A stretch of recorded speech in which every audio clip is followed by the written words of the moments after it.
반갑습니다.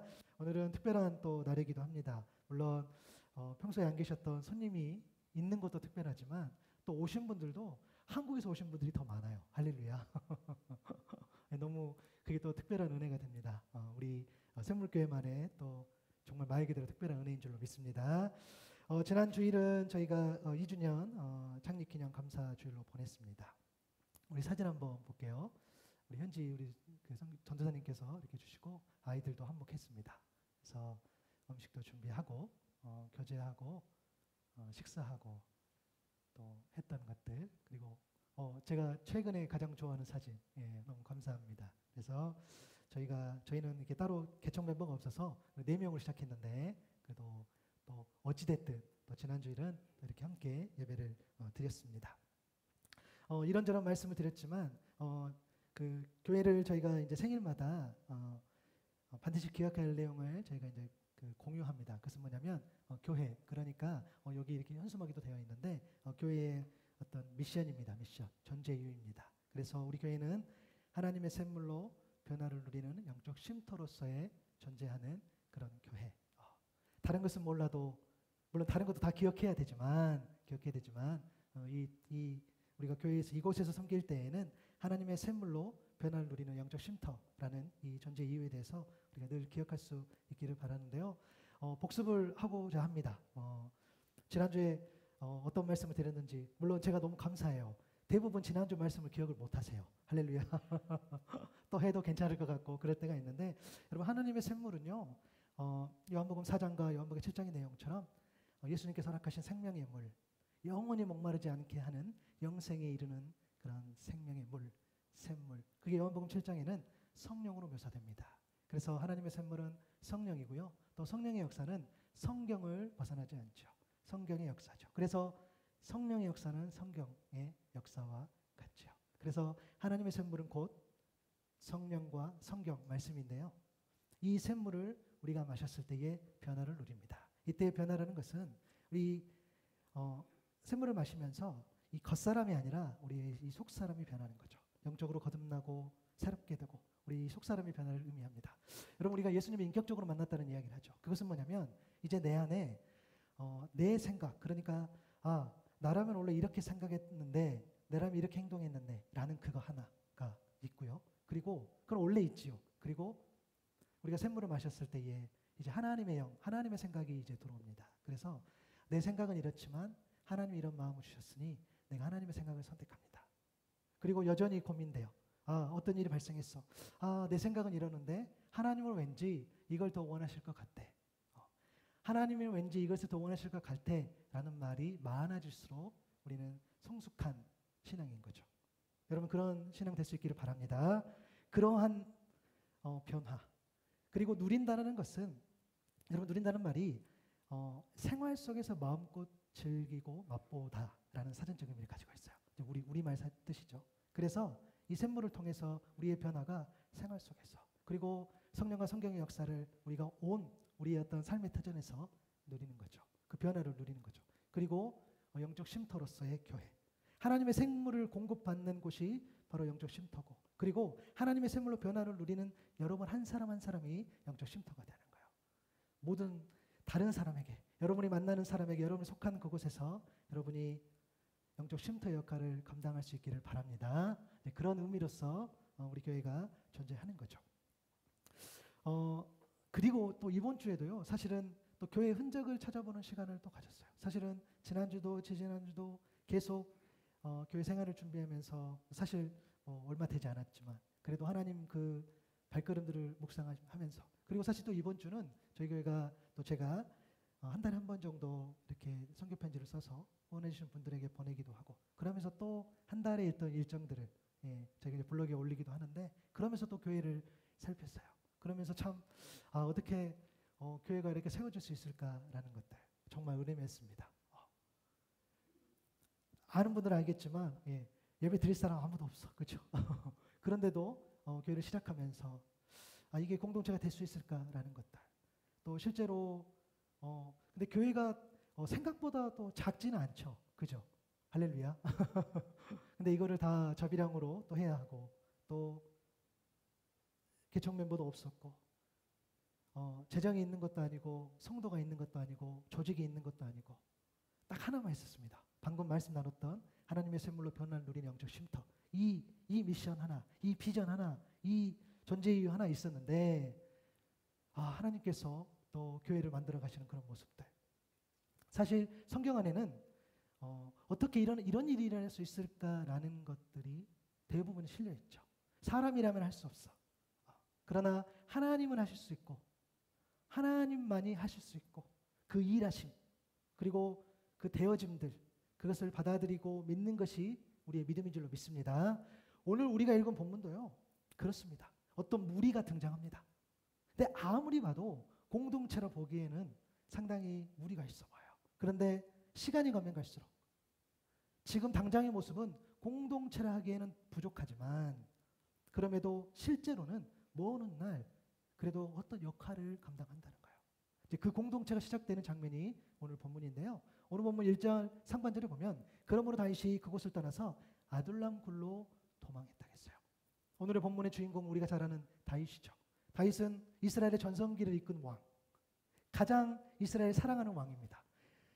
사람들의 생각이나 또 그의 지지도는 성경의 인물 중에서 단연 높아요. 우리가 다윗 하면 떠오르는 표현들이 있죠. 언약이 있습니다. 다윗 언약, 다윗 왕조, 다윗 가문이 영원할 것이다라는 그 약속. 그 약속의 중심에는 예수 그리스도가 계셔요. 그래서 다윗 하면 그 언약 너무 귀하죠. 또 여러분 잘 아시는 다윗과 골리앗. 그것은 그 스토리는 하나님을 잘 모르고 또 신앙생활을 혹 안 하는 분들도 다윗과 골리앗 이야기는 사실 또 들어본 것도 같아요. 그런데 그 내용을 잘 살펴보면 다윗이 출중해서 거대한 골리앗을 이긴 게 아니라 여호와의 구원하심이 칼과 창에 있지 않다. 오직 하나님의 이름에 있고 하나님의 능력이 달려있다. 그것으로 다윗과 골리앗을 이기는 거죠. 그래서 다윗하면 골리앗이 떠올라요. 그리고 다윗은 갈 때마다 승리했고 가장 부강한 왕국. 또 오늘 우리가 또 찬양하고 또 예배에 또 우리 그 다 말씀 나누고 또 오늘 또 특성놀이 나눌 텐데 그 시편 150편 중에 거의 절반을 이 다윗이 썼어요. 참 대단하죠. 이것만 보면 다윗은 굉장히 스타 같아요. 화려의 모습. 왕이니까 정치인이죠. 또 군인이죠. 또 시인이죠. 그만큼 다윗의 영향력이 컸습니다. 그런데 다윗이 그러한 사람이 되기까지 이 모든 것의 시작은 도망이요 도피였어요. 도망 다녔어. 도망자야. 그는 사울로부터 그는 원수로부터 생명을 지키기 위해서 어떻게 해요? 10년 동안이나 막 도망 다녀요. 거의 10년.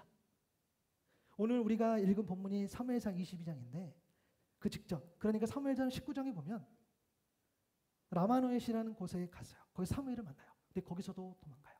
또 20장에 보면은 사울의 아들 요나단 또 만나고 그리고 21장에 보면은 아히멜렉이라는 또 제사장도 만나고 또 블레셋가드의 아기스 왕도 만나고 사실 다윗이 만났던 사람들은 나름의 힘이 있고 영향력이 있었던 사람이지만 그것을 다윗을 지키지는 못했어요.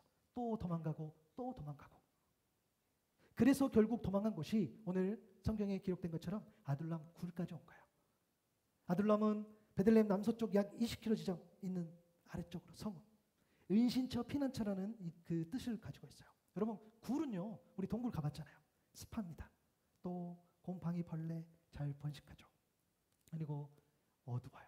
어둡죠. 또 너무 피곤해. 습하니까.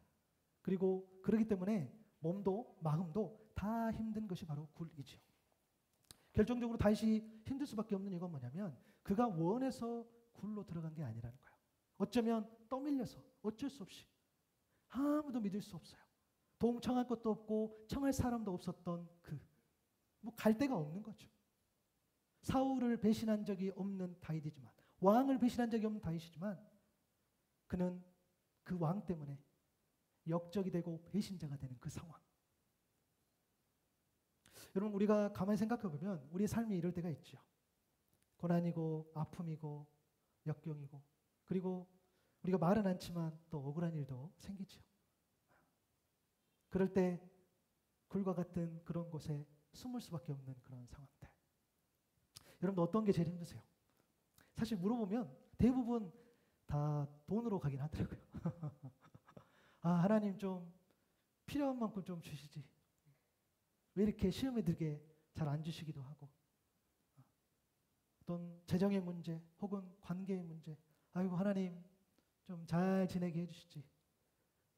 그렇게 가깝게 지냈던 누군가하고도 때로는 멀어지기도 하고 힘들죠. 그럴 때는 어떤 때는 막 굴로 떠밀려 갑니다. 아니면 스스로 막 찾아가요. 괴로우니까. 그래서 들어가서 못 나올 경우도 있고. 다윗의 경우는 이 둘 다였을 거예요. 어쩔 수 없이 숨어야 했던 경우, 제가 차라리 아무도 없는 곳에 내가 숨고 싶다라는 것들. 우리 하노이 거주하시는 분들은 잘 알겠지만 이 교회 공간을 보통 이렇게 예배를 세팅할 때는 이 건물의 집주인의 동의가 필요합니다. 베테랑 분이 대부분인데 동의를 해주셔야지 나중에 정식으로 교회를 등록할 때 이게 가능한데, 제가 2023년 1월 이렇게 1월 말에 들어왔는데 교회를 공간을 찾을 때까지 8개월이 걸렸어요. 아무도 이렇게 공간도 없었고, 물론 여기를 생각한 건 아니지만 공간도 없고 또 그럴 주인이 해줄 만한 그것들도 없어요. 거의 7개월, 8개월 정도 시간이 걸렸어요. 막 기도해 주시고 이렇게 나가는데, 근데 이제 답답한 거죠. 사실 이렇게 예배드릴 우리 그러니까 멤버가 있었다면 같이 만나서 이렇게 할 텐데 그런 것도 아니었고. 근데 그래서 이상한 거죠. 아니, 하나님 그래도 마음 주셔서 왔는데 아니 교회 구할 데가 없어요. 물론 지금 생각하면 그 시간 어차피 시간 걸리니까 좀 건강하게 보냈으면 좋겠는데 어디 말할 데도 없고, 지금 생각해 보니까 막 이렇게 좀 팍팍하게 보낸 것 같기도 해요. 어디 말도 못하는 거죠. 그리고 더 스트레스 받는 게 뭐냐면 아무도 저에게 그런 이야기를 물어보지 않아. 강 목사 지금 뭐 잘하고 있어, 뭐 이런 이야기를 하지 않아요. 더 스트레스 받아. 그럴 때가 있지요. 어쩌면 그러지 않을까 싶기도 합니다. 그런 상황들. 다윗도 마찬가지겠죠. 도망다니고 공격하고 어떻게 말할 수 없는, 그런데 어찌됐든 거기까지 가버렸어요. 갔는데 놀라운 일들, 그러니까 말로 설명할 수 없는 특별한 일이 발생한 거예요. 오늘 보면 1절 하반절과 2절에 보니까 그의 형제와 아버지의 온 집이 듣고 그리로 내려가서 그에게 일을 나타 했어요.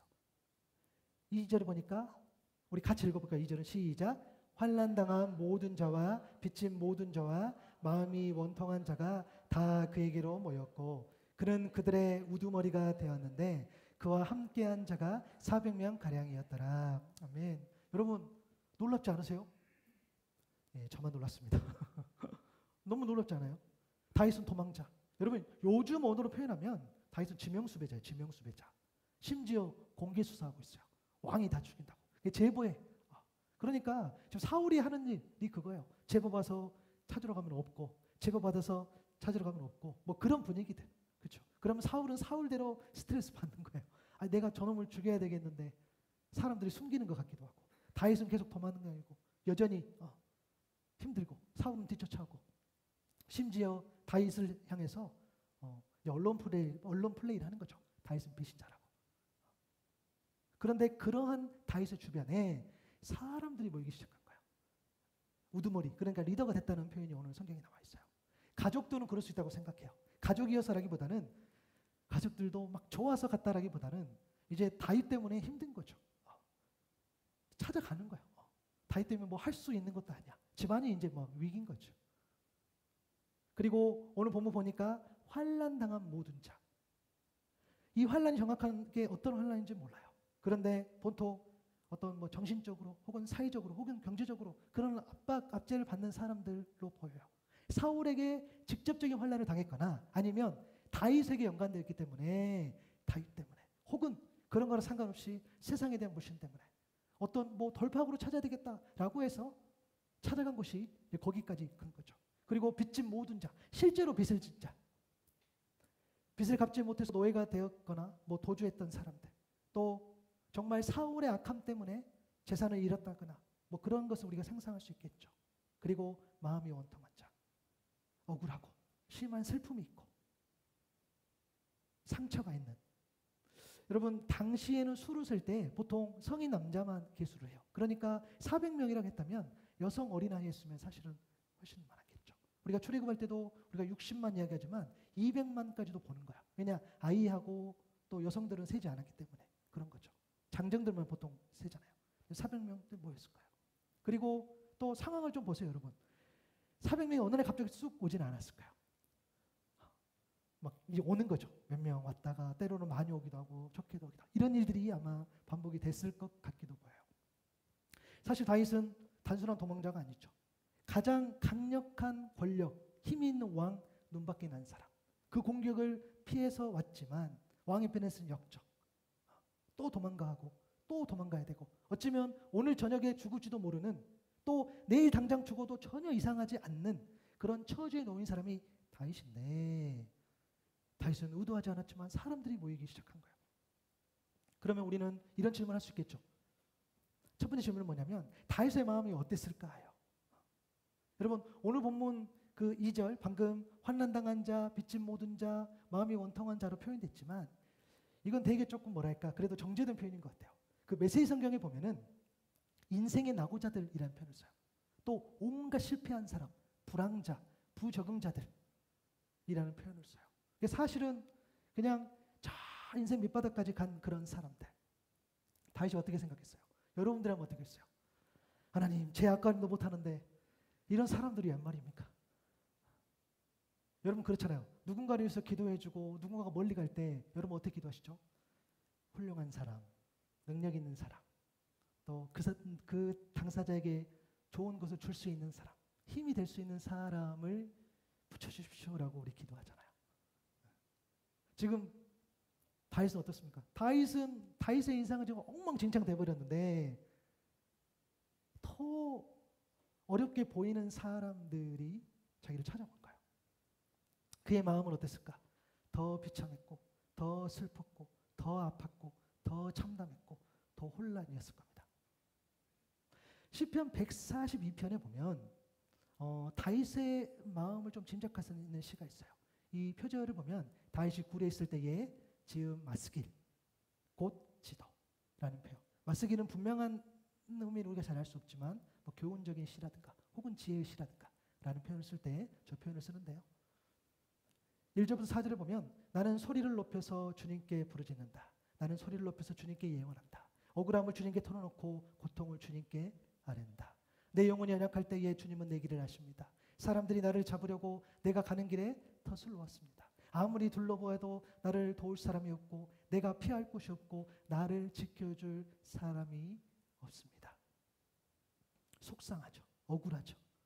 좌절하죠. 회의감이 있고 자포자기 하는 거죠. 다윗의 힘듦은 또 있어요. 여러분 다윗이 받는 오해가 뭐냐면 네가 왕이 되느냐예요. 네가 반란하게 하고 사람들이 너를 지지하고 응원하고 사울은 천천히고 다윗은 만만이고 사람들이 막 열광하니까 그러면 이제 내 자리를 뺏는구나 라는 거죠. 네가 왕이 되느냐라는 것들. 그런데 다윗이 이스라엘의 왕이 되는 것은 그의 꿈이 아니었어요.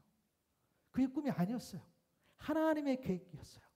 그러면 하나님이 억울한 일을 안 겪게 해 주셔야 하지 않습니까? 하나님이 사울과 같은 적인 그런 어떤 원수 같은 자를 그렇죠? 막아주셔야 되지 않습니까? 도망 다닐 필요도 없고. 왜? 내 꿈이 아니었어요. 하나님은 다윗을 통해서 나라를 이뤄가시는 것이 하나님의 꿈이셨는데 그러면 다윗 입장에서는 이게 아둘람 굴로 간다는 게 웬 말입니까? 오히려 사람도 붙여주고 재정도 많이 주고 그래야 되잖아요. 아니었다는 거예요. 그 다윗.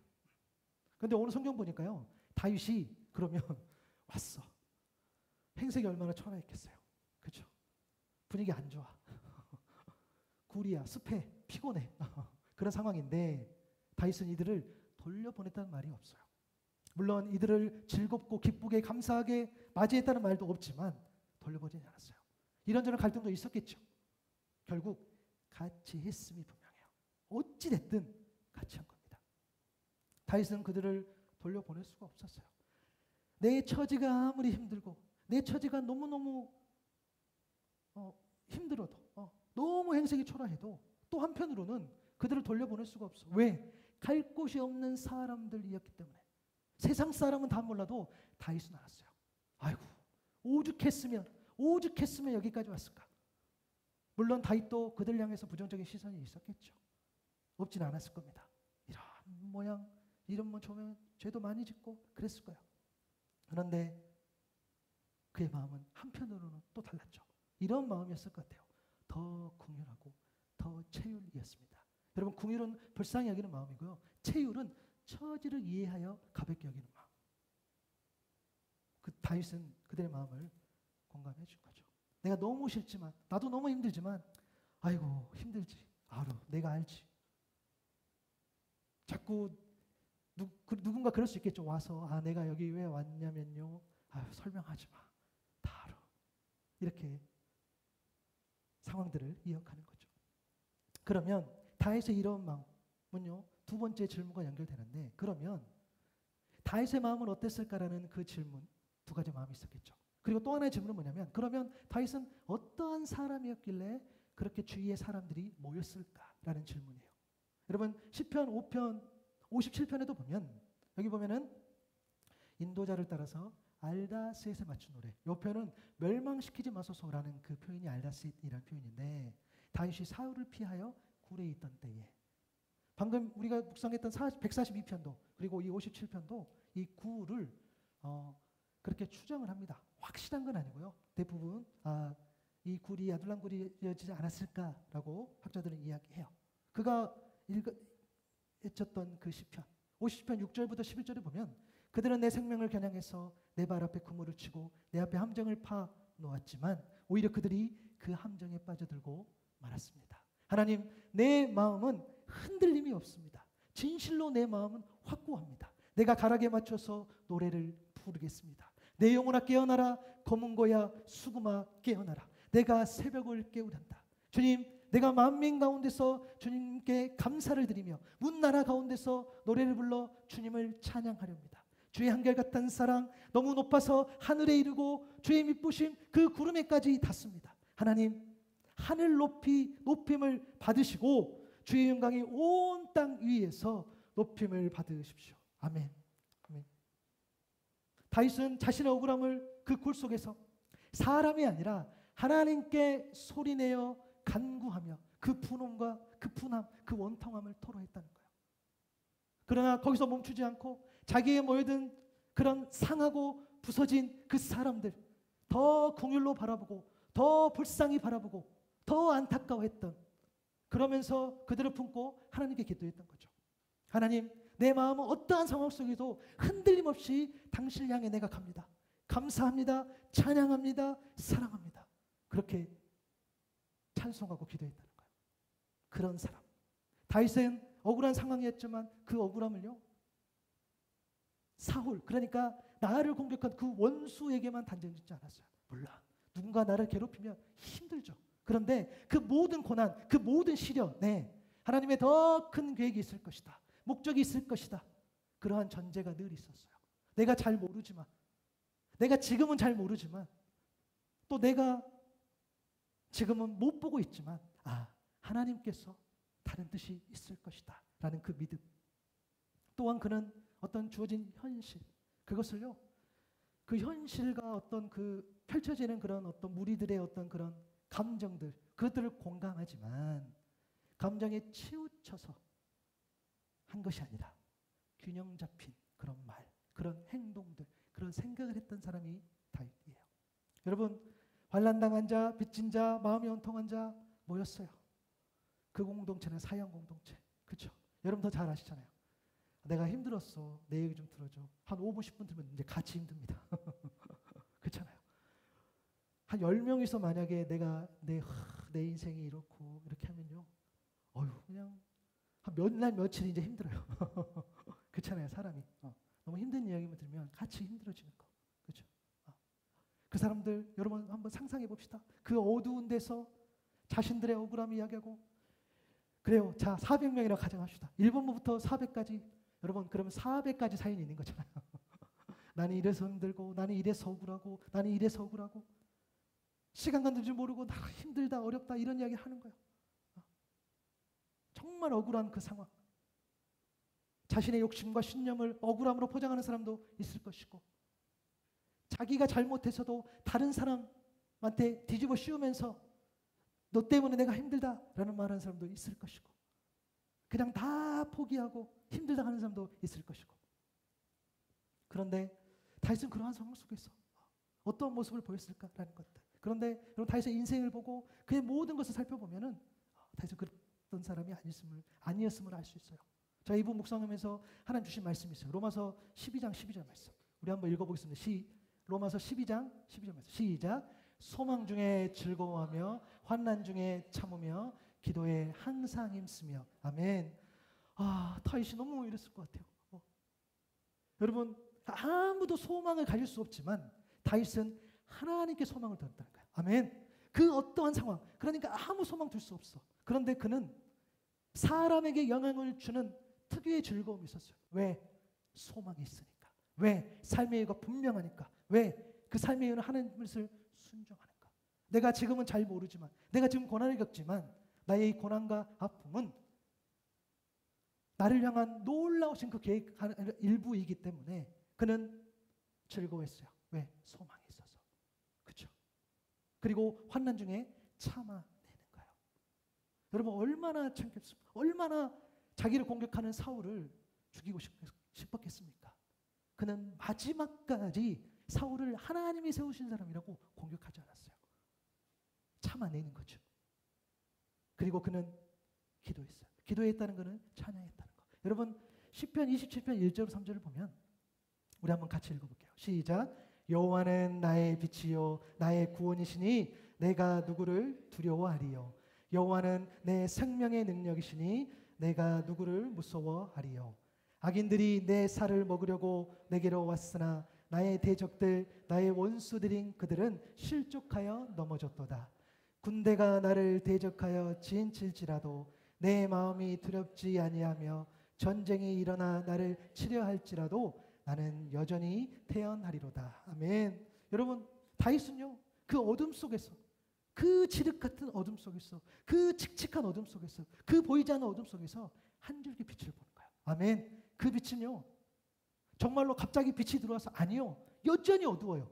모든 사람들은 볼 수 없는 그 빛, 그 빛은 오직 믿음으로 볼 수 있는 빛. 아멘. 그래서 여호와는 나의 빛이요, 빛이 비춰주지 않아도 여호와는 나의 빛이요. 엄청나게 힘든 길을 간다 할지라도, 내 상황이 너무너무 어렵다 할지라도 여호와는 나의 목자시니 내가 부족함이 없으리로다 라는 그런 고백들처럼. 여러분, 여기서 우리는요, 놀라운 하나님의 뜻을 깨닫습니다. 그것은 뭐냐면 다윗의 상처, 다윗의 아픔, 다윗의 절망, 다윗의 두려움은 다른 사람의 상처와 아픔과 절망과 두려움을 치유하는 데 사용되었다는 거예요. 그래서 다윗이 가장 힘들 때 가장 힘든 사람을 붙이셨다는 거예요. 그들이 다른 것으로 그 아픔을 치유하려고 했을 때에 하나님 그것을 원치 않으셨어요. 하나님은 다윗을 통해서 그들의 상처, 그들의 아픔, 다윗은 채워가는 거죠. 다윗 스스로가 채워가는 거죠. 내 이 텅 빈 가슴, 내 이 비어있는 아픔, 이 어둠을 하나님의 임재로, 하나님의 사랑으로. 그래서 그러한 삶의 현장에서 하나님이 채워주셔야 되는구나 라는 것들을 다윗을 통해서 보여주면서 그 아들람 굴에 모이게 하신 줄로 믿습니다. 여러분, 다윗은요, 그들을 품고 갔는데 언제까지 갔을까? 오늘 보면 3절과 4절에 보면 다윗은 거기에서 모압의 미스바로 가서 모압 왕에게 간청했다 해서 갑자기 모압이라는 지역이 나와요. 내가 해야 할 일이 무엇인가를 하나님이 나에게 알려주실 때까지 나의 부모가 이곳으로 들어와 임금님과 함께 머물도록 허락하여 주시기를 바랍니다. 그리하여 다윗은 자기 부모를 모압 왕에게 부탁했어요. 다윗이 산성에 머물러 있는 동안에 다윗의 부모는 모압 왕과 함께 살았다는 거예요. 다윗이 모압으로 간 이유를 우리는 정확히 모르지만 대부분 어떤 해석을 놓냐면은 다윗의 증조모인 룻, 다윗의 집안의 룻이라는 그 룻의 주인공 그 룻이 모압 족속이었어요. 그래서 그 어떤 영향으로 그곳에 가서 좀 내 몸을 의탁하지 않았을까라고 해석하는 거죠. 근데 언제까지입니까? 하나님이 알려주실 때까지. 언제까지? 하나님이 알려주실 때까지. 내 때가 아니에요. 내가 당장 너무 어두워, 너무 칙칙해, 내가 오늘이라도 당장 나가야 돼. 아니요. 하나님이 알려주실 때까지. 여러분, 우리에게 중요한 것은요, 내가 지금 아둘람 굴 같은 그곳에 내가 있다 할지라도 우리에게 중요한 것은 거기에서 탈출이 아니에요. 하나님이 뜻이 있다면 아무리 어둡고 힘들어도 머물러야 할 줄로 믿습니다. 내가 막 비집고 나와서 이것을 하나님이 원치 않으세요. 내가 힘들어도, 내가 너무너무 죽을 것 같아도 하나님이 원치 않으시면 우리는 그렇게 하면 안 된다는 거예요.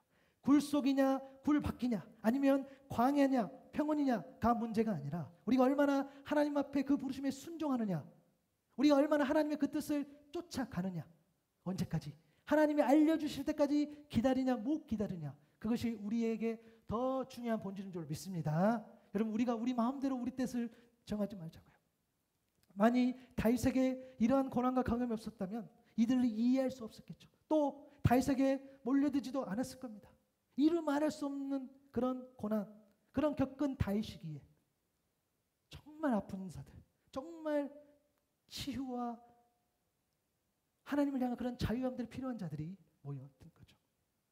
그래서 그들을 이해해 줄 수 있는 그런 다윗을 찾아간 거죠. 근데 여러분, 놀라지 마세요. 이들은 정말 그 공동체는 놀라워요. 나중에 이스라엘이 정말 이제 나라가 되는 데 있어서 결정적으로 기여를 해요. 여러분, 사무엘상 22장 6절에도 보면 이제는 다윗과 그에 함께 있는 사람들이 나와요. 23절에도 보니까 다윗의 사람들, 다윗과 그의 사람 600명, 400명이었던 그 600명으로 들어가고, 이제 다윗이 혼자가 아니야. 다윗의 사람들.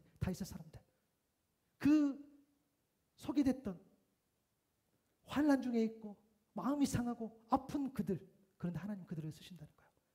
역대상 11장 10절에도 보면 다윗에게 있는 용사의 우두머리 이러하니라. 이 사람들이 온 이스라엘과 더불어 다윗을 힘껏 도와 나라를 얻게 하고, 이 사람들이라는 거예요. 그를 세워 왕으로 삼았으니 이는 여호와께서 이스라엘에 대하여 이르신 말씀대로 함이었더라. 아둘람 굴에 있는 것이 중요한 것이 아니라 어디 있든지 하나님이 알려주실 때까지 있는 것, 그 안에서 하나님의 뜻을 발견하는 것, 그것이 우리에게 진정한 생명의 이름을 믿습니다. 여러분, 그 생명의 길이 좁아요. 우리 마지막 5절 보니까 선지자 가시 다윗에게 이르되 이제 때가 됐나 봐요. 너는 이 옷에 있지 말고 떠나 유다 땅으로 들어가라. 다윗이 떠나 헤레스풀에 이르렀다 그랬어요. 여러분, 다윗이 도망 나온 땅이 유다 땅이에요. 거기에서 죽을 것 같고 거기서 공격받고 있었던 그 유다 땅에 하나님이 선지자 이 갓을 통해서 하나님의 말씀을 보내주시면서 다시 들어가라라고 말씀하세요. 여러분, 이거는 순종하기 어려운 지식입니다. 사울이 있는 곳, 죽음의 길로 보여요.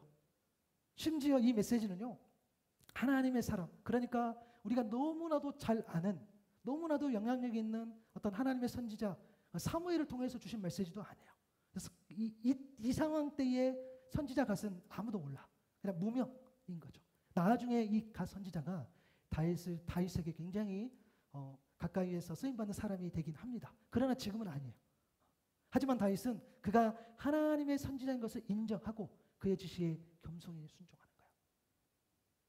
세상의 관점에서는 눈에 보이는 이 모압의 보호가 생명의 길이지만 하나님의 눈에는 아니에요. 앞으로 다스리고 앞으로 섬겨야 하고, 그리고 다윗과 함께할 사람들이 있는 그곳, 오히려 하나님의 손길이 더 풍성한, 그러나 사람들이 생각했을 때는 더 위험한 그 땅, 그 유다 땅으로 하나님이 보내신 거예요. 그래서 다윗은 아둘람 굴을 과감하게 떠날 수 있었어요. 하나님 가라고 한 것. 그 길이 좁은 길이었죠. 여러분, 그냥 우리가 4절 있고 5절에서 가면서 여기 있다가 가라고 하니까 간 것처럼 보이지만 아니요. 여러분, 우리 그럴 때 많잖아요. 주님 주시옵소서. 주님이 주셨어요. 왜 주셨지?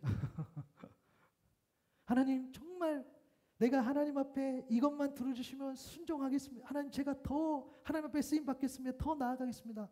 막상 이뤄지면 하나님 누구세요? 할 때가 많아. 그렇죠? 왜 그런지 모르겠어요. 저한테 하는 말이에요. 저한테. 그렇게 기도했고 받았는데도 그것을 순종하지 않는 모습들. 그런데 다윗은 순종했다는 거예요. 여러분, 오늘 이 말씀을 좀 정리하면서 이 아둘람 굴을 묵상하면요, 떠오르는 공동체가 있어요. 여러분, 교회가 떠오르죠. 여러분 마태복음 9장 9절부터 13절에 보면 예수님 뭐라고 하셨습니까? 예수께서 그곳을 떠나 지나가시다가 마태라는 사람이 세관에 앉아있는 것을 보셨다고 했어요. 세관. 사람들이 제일 싫어하는. 다른 사람은 몰라도 이 세리는 안 돼. 세리는 구원받지 못해 하는 그 세관. 10절에 보니까 심지어 그 집에 가서 음식을 나눠요. 그리고 세리와 죄인들이 예수의 그 제자들과 함께 앉았다 그랬어요. 11절에 보니까 바리새인들이 보고 제자들에게 뭐라고 합니까? 선생님, 세리와 죄인들과 함께 너희 선생님이 왜 잡수시느냐? 어떻게 훌륭한 선생이 세리와 죄인들과 같이 있느냐? 예수님 말씀하셨어요. 건강한 자에게는 의사가 쓸데없고 병든 자에게 쓸데있다. 너희는 가서 내가 긍휼을 원하고 제사를 원하지 않는다 하신 뜻이 무엇인지 배우라. 나는 의인을 부르는 것이 아니요 죄인을 부르러 왔다 하시니라.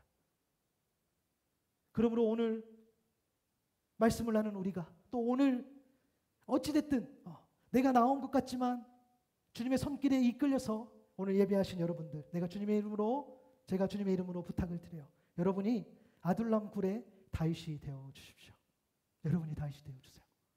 환난당한 모든 자, 빚진 자, 마음이 원통한 자를 만나시면 내가 비록 더 슬프고 더 비참하고 더 아프고 더 참담하고 더 혼란한 상황에 놓여 있다 할지라도 주님이 그렇게 하셨고 또한 하나님의 사람 다윗이 그러했던 것처럼 더 궁휼로서 더 체휼로서 그들을 다가가 주십시오. 아둘람 굴이 습했어요. 어두웠어요. 그런데 그는 소망 중에 즐거워하고 환난 중에 참았고 기도에 항상 힘썼던 것처럼 그리고 그 믿음으로 한 줄기 빛을 구한 것처럼 그것들을 바라보십시오. 그리고 여러분 하나님이 알려주실 때까지 인내하시면 돼요. 다시 생명의 길로 인도해 주시는 그 말씀이 우리 안에 선포될 줄로 믿습니다. 내가 속한 가정이, 일터가, 교회가 또 만나는 사람이 아둘람 굴과 같을 수 있지요. 또 내가 아둘람 굴처럼 상처투성일 수 있지요.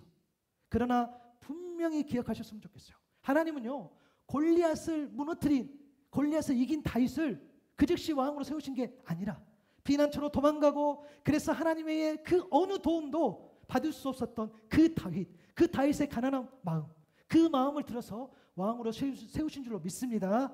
하나님 아니면 안 되는 그 마음, 하나님의 그 능력이 아니면 안 되는 것, 하나님이 알려주실 때까지 기다리고 또 기다리는 그 마음, 하나님께만 기도하고 하나님만 찬양했던 그 마음, 그 마음으로 자신의 상처를 남을 죽이는 데 사용하지 않고 남을 위로하고 섬기는 데 그리고 살리는 데 사용하는 그 마음, 오늘도 그 한 사람을 우리 주님께서 기다리고 계시니 아둘람 굴의 다윗처럼 살아가는 저와 여러분 될 수 있기를 바랍니다. 오늘 여러분들은 이미 그렇게 살고 계셔요. 여러분은 이미 그렇게 살고 계셔. 잘 오셨어요. 저는 어찌됐든 지금은 좀 굴에 있는 것 같아요. 근데 오늘 너무 괜찮아요. 오늘 좀 습하긴 한데 따뜻해요. 여러분들 지금 잘하시고 계세요. 여러분들이 오늘 나오신 이곳, 예배자가 절실히 필요하고 하나님의 사랑이 필요한 이곳. 그러나 여러분이 이곳에서 예배하고 또 오늘 예배한 것이 물론 누군가에게는 한 번의 예배겠지만 그 한 번의 예배가 이곳이 더 풍성한 예배의 자리로 가는 그런 나아가는 그런 과정인 줄로 믿습니다. 여러분 다시 부탁드립니다. 아둘람 굴의 다윗처럼 그런 사람이 돼서 살아가시는 저 여러분 될 수 있기를 바랍니다.